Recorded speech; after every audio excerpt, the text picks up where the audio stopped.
Hello. Great. Hey. Yeah, finally. Oh, there was a slight delay there. Sorry about that.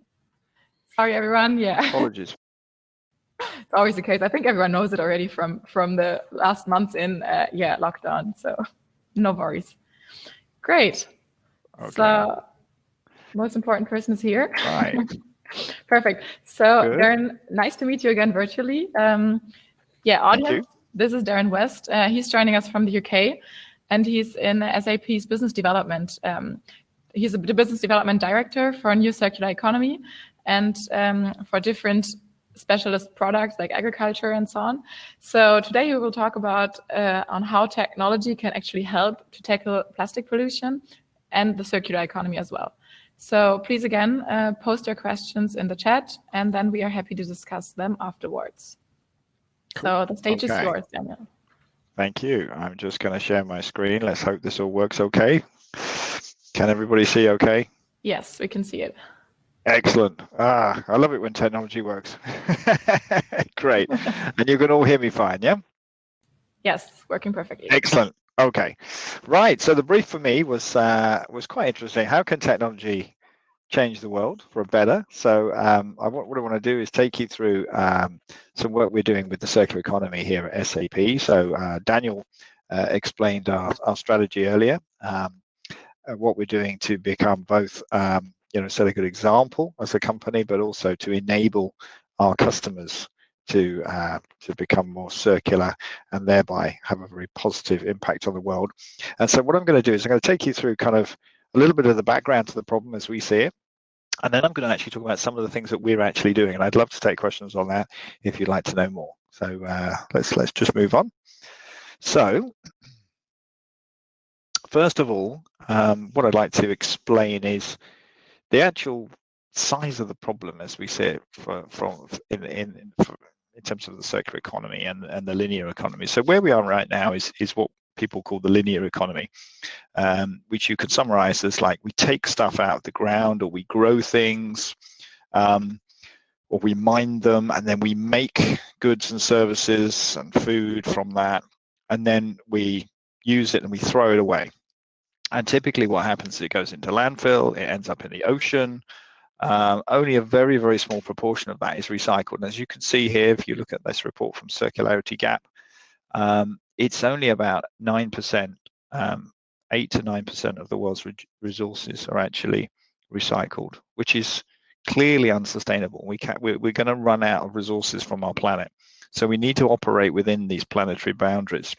Now, there is an interesting link here between materials, so all the materials that flow around the economy, and CO2. So these two subjects are interlaced. 45% of global emissions are linked to the creation of goods and services. So the two problems, if you could tackle the way that we make and use and consume goods and services, you could really address a massive chunk of the climate emergency that we're facing right now.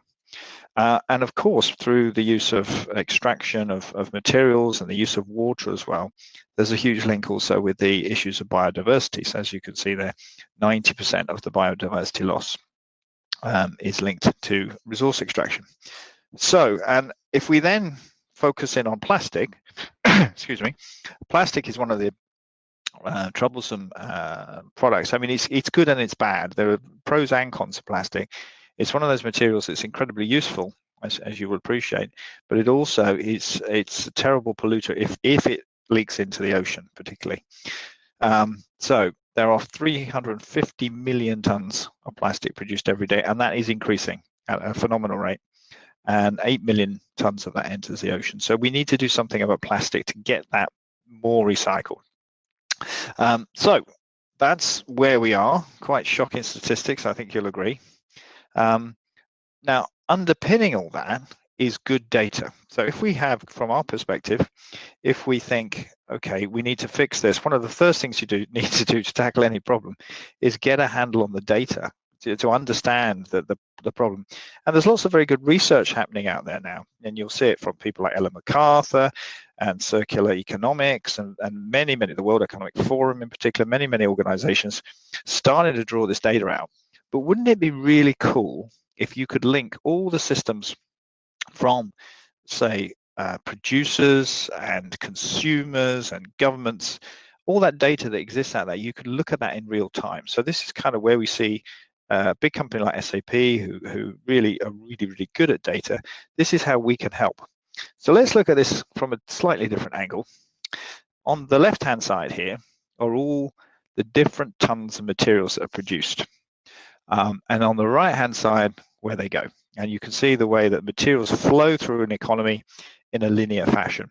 And again, if you want to, you'll get the recording of these slides, but you'll see that the source there is circularityGap.world. And at the bottom of the slide, you can see only that 8.6 gigatons of resources are actually recycled. The rest of it, it's incinerated, it's going into landfill, or it's leaking into the ocean. Now, why do we think SAP can play a role here? Well, 77% of the world's transactions touch an SAP system, which gives us a very strong position to help influence some of these flows. So, for example, what does that mean?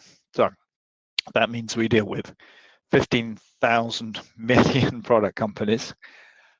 Our customers deal with 76% of all healthcare products.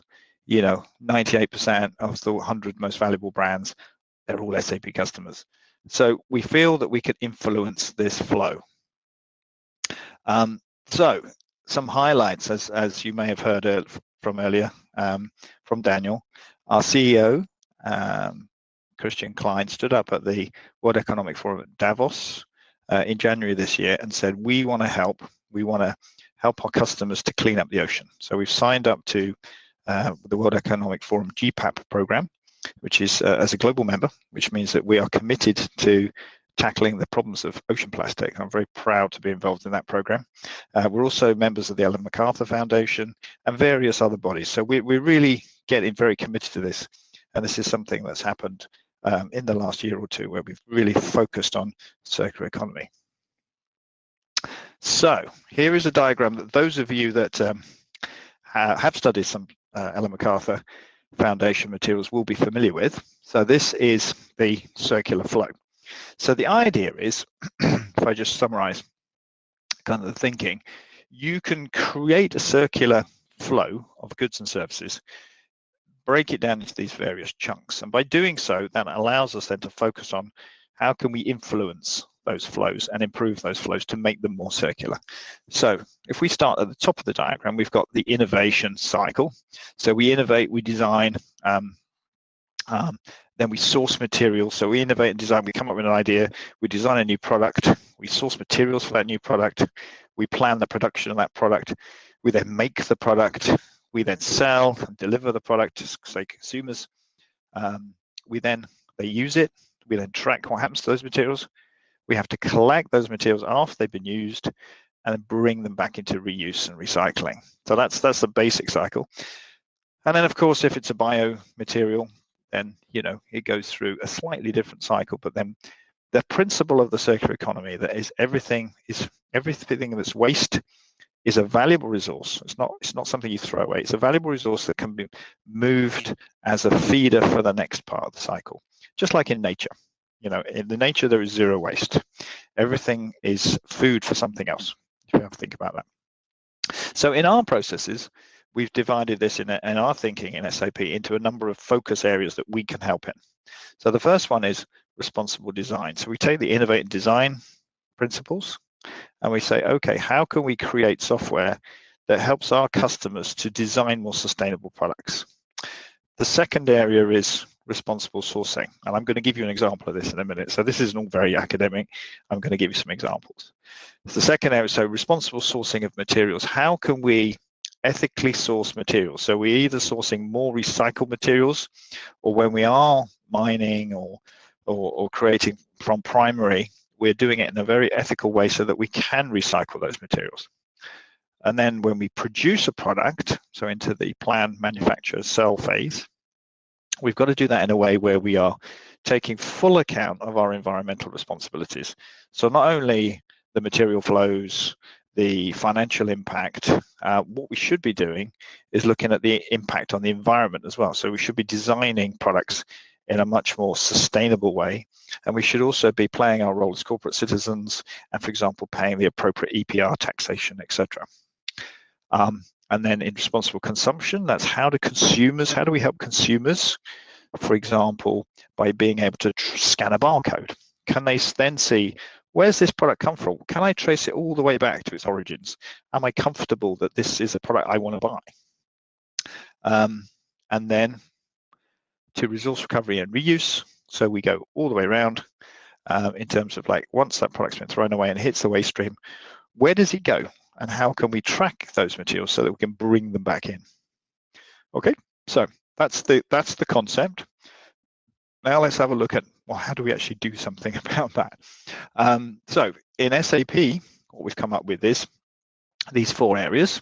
So we have responsible sourcing and marketplace. So what we've done is we've got tools that can trace materials through the various supply chains. So I'm going to give you an example of that for plastic pickers in Ghana in a minute, which is a pilot that I'm personally in charge of, but I'll tell you a bit more about that in a second. So what you do is you trace materials. That could be agricultural products, it could be plastic, whatever, so that you know where they've come from and all the people that are in that value chain. And you can trace that using software, and you can then connect that source of supply with a marketplace for buyers as well. So essentially you can source the materials and you can make sure that the things that you care about, like maybe ethical sourcing or no child labor, are tracked and recorded and certified through those systems. Then there's the whole area of responsible design and production. So we've got products that we're building right now that help customers with decisions about how to design more sustainable products and what the impact is on the environment. So things like EPR schemes, for example. Responsible consumption. This is where we're building products that can do that traceability for consumers, say from scanning a barcode, but also allow consumers to feedback their sentiments to the brands. So sentiment analysis. One of our products is called SAP Qualtrics, for example, measures consumer sentiment and gives it to brand owners so they can feel how consumers feel about sustainability. And then down the bottom here, resource recovery and reuse. Okay, so this is about tracking systems. And I'm going to show you an example of that in a minute. So the 2 examples I've got lined up for you about how can technology change the world is 2 examples. One up from the responsible sourcing area, up here, and the other one from the resource recovery and tracking side. So some real life stuff for you to dig into. So, okay, so far, everybody hear me okay? Okay, good. So let me tell you about Ghana. So this is one I'm very proud of because I'm running this one. So I can very happy to answer questions on it later if we have any questions. So here's a gentleman I'd like to introduce you to. This is Oliver. Oliver Wachi is Special Advisor to the Minister of the Environment, Science, Technology and Innovation, MESTI, they're called. And we're working with the government of Ghana, that ministry in particular, and also the World Economic Forum. And the idea is very, very simple. The idea is that we can connect plastic pickers, who are often the most poorest members of society, but they provide a vital job, and I'll explain that a little bit more in a second, to recyclers and collectors and recyclers of plastic. And we do 2 things then. We can help them, the plastic pickers, to have a better living standards, earn more income, etc. But we're also encouraging more and more recycling of plastics, so that we can tackle the problem of plastic leaking into the oceans. So by recycling more, we can start to tackle that problem. So we're hitting two really important points for SAP here. One is that global commitment that our CEO made, which is to clean up the oceans. And the second thing is that we care about making a difference to people's lives. So here's kind of what we're doing. I'm going to show you a picture of what that looks like. So here's a couple of screenshots here of what the technology can do, because it's all about how can technology change the world. So up here in the corner, you see some of the images. These are mock-ups of what the system looks like. And here is a little diagram here of, hold on. Here's a diagram here of how the system works together. So we have essentially the plastic pickers and collectors, and the plastic pickers in places like Ghana fulfill this important role, as I mentioned, because if you think about some of the countries in the world where they have these problems of plastic pollution, like, for example, Africa, Southeast Asia, here the governments are very, very stretched in what they can deliver. They need to be able to deliver clean water. They need to be able to deliver power. They need to be able to deliver sanitation. And often there are gaps in what they can deliver. So there are not complete systems, let's say. And also you're faced with rapid population growth. And so into that gap, if you like, for the plastic pickers. And these are people who are very, very poor people. They haven't got other opportunities to earn income. And so what they will do essentially is farm plastic. They will pick it up off the streets, out of the rivers, etc., and they will sell it. Now that forms a vital job because there is some waste collection, obviously, in the big cities, but not everywhere. And so what the plastic pickers are doing is adding to that existing infrastructure and earning a living. But often these people are very, very poorly paid. They are sometimes exploited, and often nobody knows who they are because they're not recorded. So the system that we put in Ghana is essentially it's cloud-based software with a mobile handset. And the mobile handset is managed by the people that the pickers sell to, but the pickers are all recorded on these handsets, and they have their own unique PIN code and password. And this has been successfully implemented. The product is already running in Africa. It's been running for a couple of years now in the field of agriculture. So we know that it works, but the plastic use case is new for us. So we're just trialing it in the field of plastic.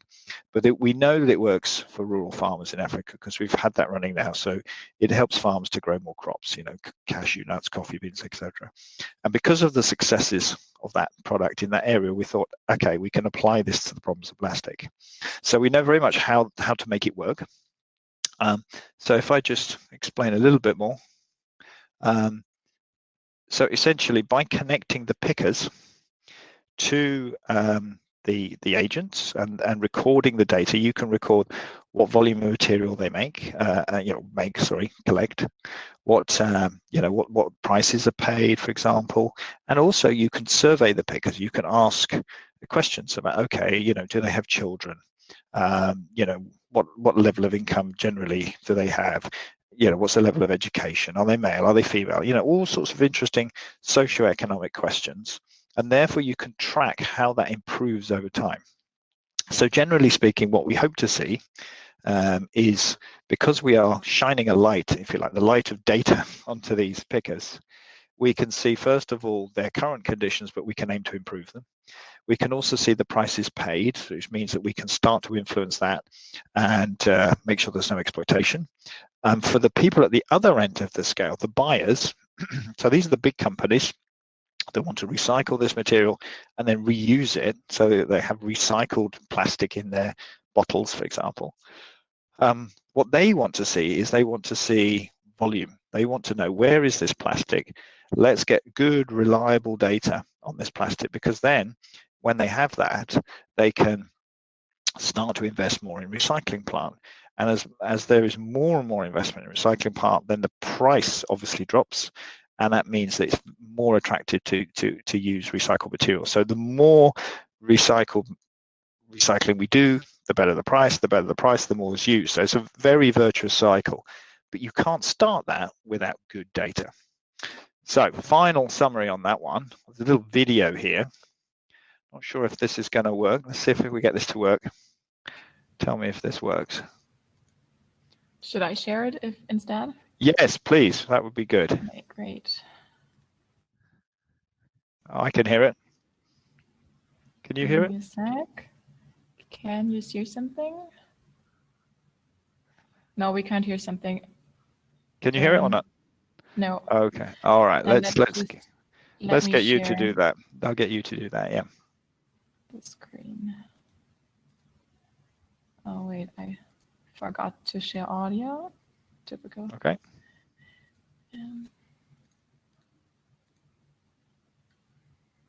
Okay.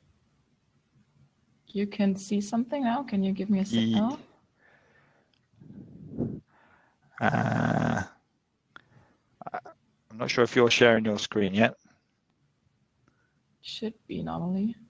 Guys, can you give me some feedback if you can see something? Do I need to stop sharing my screen? Probably, yes. Okay, let me do that. Okay, that might help. Right, sorry. Okay. We're going to just... yeah, great. I can see it coming now. Great. Here we go. So I just go for a big one.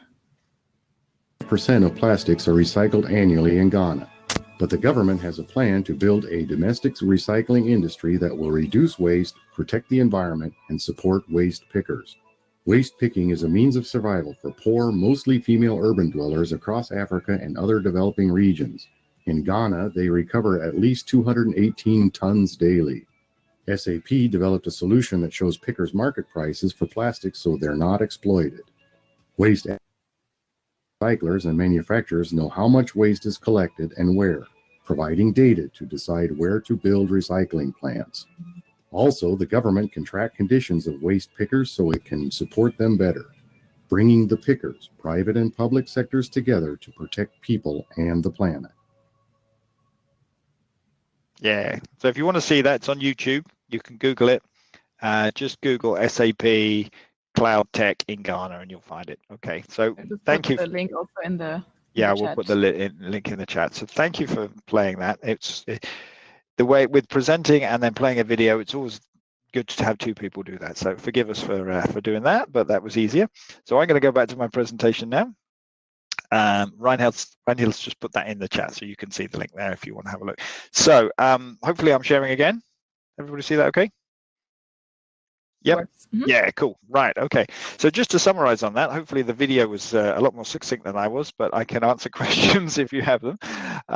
So essentially, this is our SVP, Maggie Buggy, who's kind of championed this initiative with me and often talks about it at World Economic Forum conferences. So, if you get the chance to see Maggie in action, she will, be very, very positive about this.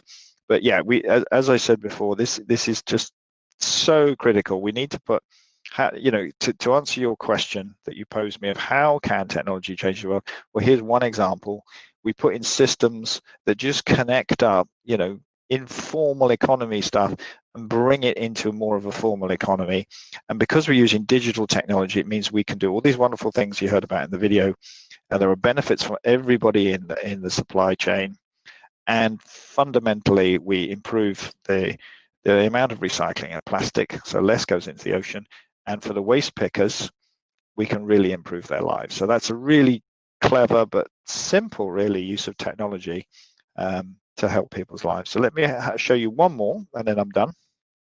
So I'm going to skip over this one because I think you're more interested in the next use case.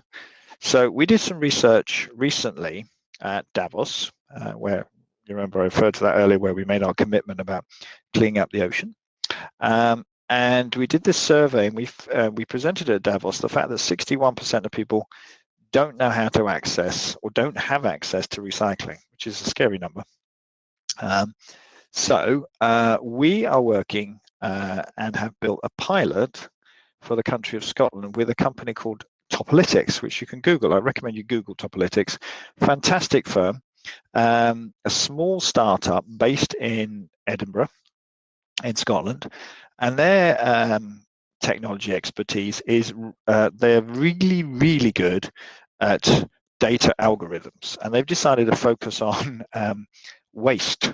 And what they're doing is they're taking data sources, external data, so from, for example, the local governments, from the waste industry, but also other things they can get their hands on, like satellite images, and also information from firms that are willing to share their data.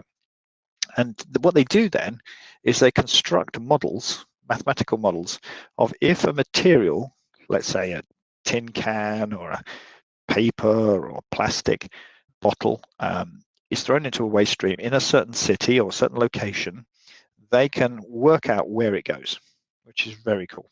So the idea that we had was, well, we could take SAP data. So don't forget this 77% of the world's transactions touch an SAP system. So we're thinking, well, a lot of our customers, well, retailers, consumer goods companies, etc., our software kind of runs their systems. It runs their planning systems. It runs their production systems. It runs their logistics systems. So we know the recipes, we know the amounts of materials, and we know where that's going. So we could aggregate and anonymize that. When the customers were willing to allow us to do that, then we could aggregate and anonymize it so that no one company's data could be identified. But we could then say, for example, let's take the city of Edinburgh. We could say, okay, we know that in a given month, so much PET is hit in Edinburgh. And then using Topolytics data, we can say, well, where does it go? And that's exactly what we did. So we built a pilot for Scotland. And we did that, and this is a little bit of what the screenshots look like for this system. But essentially here you can see two things. One is if my material hits waste stream, where does it go? Where does it get recycled? This is a picture showing the whole UK here. And the other one is then, if it is then recycled, where is the feedstock? So I can go and buy that back and bring it back into use, so I can complete the circle and get the circular economy. And this gives you two purposes. One is, if you're a consumer goods company, let's say, and you want to know, or you really care about the environment, and you want to make sure that your products are being recycled, then you want to track them. So that's the one angle. And the other angle is, if you're in a local government or a city, so, like Scotland has declared itself a zero waste country, for example, then you need to be able to prove that. And so you need to be able to put the investment in the recycling facilities to enable that to happen. And you we do that unless you know the flows. So this hits both. So here's an example, and we did this. We were aiming for the COP26 conference, which was supposed to be this year, right now, in fact, in Scotland. But unfortunately, because of COVID, it's been pushed back. So it's going to be next year, but we still built the pilot. And there is a link in our news here. You'll get that on the slides. But if you go to SAP News, you can find this article where we announced the fact that we built this pilot for the whole of Scotland, population 5 million or so. And we had a number of our customers and the Scottish government involved. So we had a company you may know of called Brewdog, who brew beer. I'm really big plug for Brewdog here. They claim to be carbon negative. So what that means is you can drink their beer and you can also reduce the CO2 in the planet, which I think is great. And they do that by offsetting all of their production plus some more. But anyway, slight digression there. So people like Brewdog, DS Smith, Coca-Cola, the government of Scotland, various others with SAP and Topolytics pulled their data, and we came up with this tracking system for Scotland and showed some results. And that's all covered in the press release. But you can see that this lovely quote here from Martin Dickey, who's the co-founder of Brewdog, who's basically saying that in order for them to hit their goals of being fully circular and having a positive impact on society and on the planet, then they need this data. They need to know where their products are going. And we were able to demonstrate that when they were recycled. So that is the end of my presentation. I'm very happy now to take questions. I'll stop sharing. Thank you. Okay, great. I'm just joining back for the Q&A. Perfect. Yeah, so we got some questions in the chat, and also I got some direct messages. So I might just start. Far away. So yeah, concerning your first, the first part of your presentation for the Ghana project. So the first question is, where did the idea come from that you actually could use technology as leverage to connect waste pickers to potential buyers? That's a great question. So where did we get the idea from?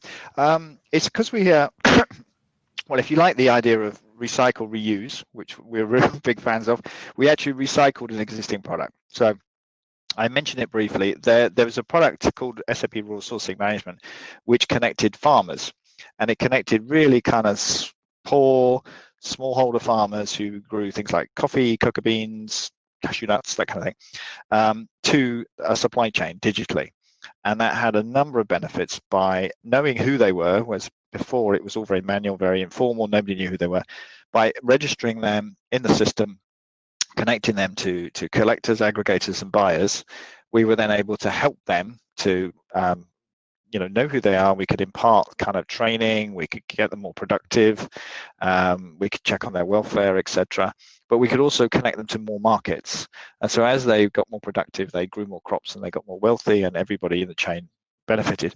And we just looked at that and we went, hold on a minute. The same issues for plastic pickers in Ghana are exactly the same as, well, really close to the same issues that these farmers have in typically in Africa or Southeast Asia. So that's where we got the idea. We just saw, here's a product doing a very similar thing, but in a different market. Let's reuse and recycle that and apply it to a different case. So you definitely recycled something on another scope. Recycled something, yeah, exactly. Yes, so another question to that, maybe, so what potential do you see regarding the waste picker pilot to actually roll it out worldwide? Because me, for example, I've been in Vietnam at the beginning of the year, and I was shocked by all the plastic pollution there. So yeah. I think it would be a perfect product there as well, or a perfect system. Yep. But how are your plans for the future? Okay. We would love to. At the moment, as you know, we're in pilot stage in Ghana, so that's just being rolled out now. And the idea is that we'll get some very good data, which we share with all the participants, but particularly the government and the brands and the World Economic Forum. Because then when they can see how this works, then it's going to promote more investment, and we hope to scale it to a national system and then possibly an international regional system. So we could do like West Africa, South Africa, East Africa. And you mentioned Vietnam. Actually, we're also looking at Indonesia, which has a big problem right now with plastic pollution, and Vietnam.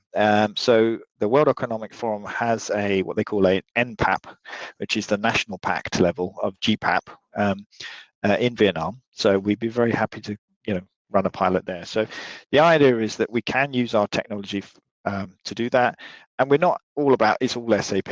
We're very happy to kind of open up APIs and connections and interfaces with other companies, because other companies have come up with similar ideas. But what makes sense is then, where they're operating, and we connect with them so that we can all benefit and we can all go a bit faster so that we can drive change. Okay. Another question to the recycling idea part. So Inga asked if you have any more ideas for future projects which could benefit from the same methods you applied for farmers and plastic pickers. So are there, I don't know, things where you can actually scale the business or the software part? I mean, the lovely thing, as you will all know, being tech-friendly folks, is cloud software is incredibly scalable. So once you have an idea, you can do it like a pilot in a small area. And in Ghana, we've chosen the capital and a few other cities, but we're not doing the whole Ghana just yet. And then once you've proven a model works, you can then scale it. So from a tech point of view, it is great to do this using cloud software. That's the first thing I'd say. Secondly, we're often looking for kind of how can we reuse this idea somewhere else. So one of the ones that's cropped up recently is actually mining. So I don't know if you've heard of Artisan Mining. There's a thing called Artisan Mining, which is essentially where you have individual, again, quite poor people who are mining for metals like gold, etc. An example is in Côte d'Ivoire, Ivory Coast, in West Africa as well, where they have miners who mine for gold, and often their working conditions are quite poor. And there are NGOs working in that space who are trying to improve their working conditions. Now, if you can link the miners who then sell through various levels to get to a smelter who then produces gold that is then used, say, by a big company, an electronics manufacturer, let's say, in their components. That electronics manufacturer will want to know that the workers who mined that material in the first place have good living standards, are being looked after, aren't being exploited. And so if you can link the chain, then there's a way that you can help everybody again in the chain. So we think that there's a real role we can play as a data company and a cloud company to actually connect all this and provide the data that makes these good ideas happen. So yeah, we're always looking for good ideas. So contact me, please, if you have examples. But that's just one example of how we've done that. Great, Katharina, actually, kind of connected to it. So. What do you do with plastic, which is not really recycled because it has a bad quality? So you have That's a really good question. Yeah. I'm glad you asked me that one as well. Okay, so yeah, mechanical recycling. There's various levels in the pyramid of recycling, right? So mechanical recycling is probably what you would do first, because you can recycle it a number of times, but slowly but surely the quality goes down, particularly if you need food grade plastic. So sooner or later you get plastic that either can't be recycled, or it's been recycled too many times to be recycled again, or it's just that kind of nasty material you can't recycle.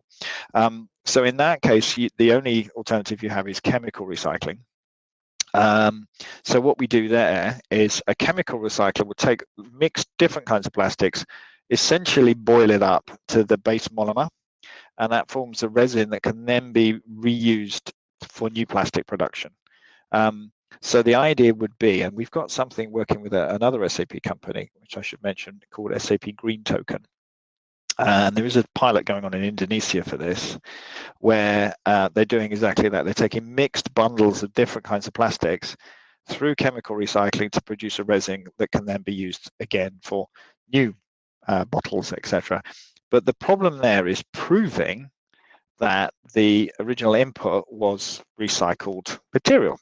And so that's what SAP Green Token does. It uses blockchain technology to take all these different materials and prove in a mixed batch that actually where they came from, so that when it's transformed chemically, you can still keep those attributes with the finished product. So it's very clever stuff. But if you want to know about that, Google SAP Green Token. It's I'll put it in the chat. Thanks. It's very interesting. Okay. I saw somebody asked a question in the chat also about, am I recruiting locally in Ghana? Yeah, sure. Contact me. We do have some contacts, obviously, lots of contacts in Ghana at different levels. So depending on kind of what you're interested in, we could talk about that. Yeah. And there was one more comprehension question from Sarah. She asked, so how do you connect again? So I think she missed the information in your beginning. So how do you connect the waste pickers? Because they might not have internet access. So how again does it work, the system, the network? That's a great question, and I saw one on Nigeria as well. I'll answer that one as well. Yes, you're absolutely right. So our background, our history with this product is farming, as you know, and often the farmers are in the same place. You know, really poor smallholder farmers may not have a phone, or if they do, it's a really, really basic one. Although what we are finding now is more and more people are getting phones that can do SMS. And mobile money, certainly in Africa and Southeast Asia, is a big thing now. So people will transfer money to each other using text messages or WeChats or whatever. But anyway, so if they don't have a phone, that is not a problem. We've designed our system to be the person that the farmer or the picker works with normally would be some kind of collector, aggregator. It could be a cooperative member, some sort of agency worker potentially. So that person that they normally have their regular dealings with, what we do is that's usually manual and sometimes paper-based records. So what we're doing is we're saying, well, we'll replace all of that with tech. So we give that agent, that person that they talk to all the time, a smartphone, and we train them on how to use it. But we give the individual farmer and picker their own unique ID and password. So they're registered on that that agent's phone. And when they interact like they normally do, you know, selling a crop or bringing a bag of plastic, they will log in with their password on that person's phone. That person doesn't know their password details, so they can't change anything. And then, you know, let's say a bag of plastic is weighed, and they agree that the weight, and they might agree a price. That's all keyed into the system, and the picker has to confirm that they've agreed the amounts. So that's how we keep it, that they don't need a phone, but they are registered on a phone. It's like a pyramid structure. You have many pickers dealing with, say, one sort of local agent, and that local agent, there are many of them that deal then with the next level in the chain. So that's kind of how these value chains work. Thank you for your there's a Nigeria question. Shall I do that one as well? Yeah, I saw sure, that go one. for it. Nigeria and South Africa are next on our list. So yes, we are looking for partners. Perfect. And then one last question, maybe to also related to Europe. So do you think that tax cuts for recycled free products, like for example, reduced customs taxes or reduced VAT, would be useful to kind of make a circular economy more competitive, or would that actually distort the market too much? Yeah, I mean, one of the things you see certainly in plastic that helps a lot is EPR schemes. So in Germany, for example, the Grüne Punkt, but you will see if you're going to get into the subject of extended producer responsibility, that it's getting more and more complex. Things like multi-layered packaging, like sachets with multi-layered films, Tetra Paks, all these things. But the goal of an EPR scheme, a good one, is to reward the people that are using more and more recycled content. So you want to penalize people that are using, for example, 100% virgin plastic, and you want to not tax very much the people who are using 100% recycled materials. So you can do it using your EPR scheme, and that's where I would start. And then to stimulate a circular economy, that's a really big issue. I think, yes, you might need to kickstart it, maybe using some tax incentives for people who go circular. But ultimately, you've got to create something that's an economic model that works. And you can see examples of this. And I would suggest you have a look at the Ellen MacArthur site, because there's some really good materials on there about how to make a circular economy model work. But it revolves around sort of pay-as-you-use type models, where sometimes the consumer of a product has some incentive for it to go back and be reused. It works often better in consumer durables than toothpaste and coffee, but there are ways you can create like a subscription model that actually encourage consumers to recycle more. Okay, perfect. I think that was a great ending for your session. All right. Thank you very much. The time is up, unfortunately, but anyways, there will be many more sessions afternoon. Maybe you can join us as well and listen to it. Yeah. Thank you everyone for joining us, and then you can see the next sessions at the left. See ya. Thanks very much. Thank you. Bye.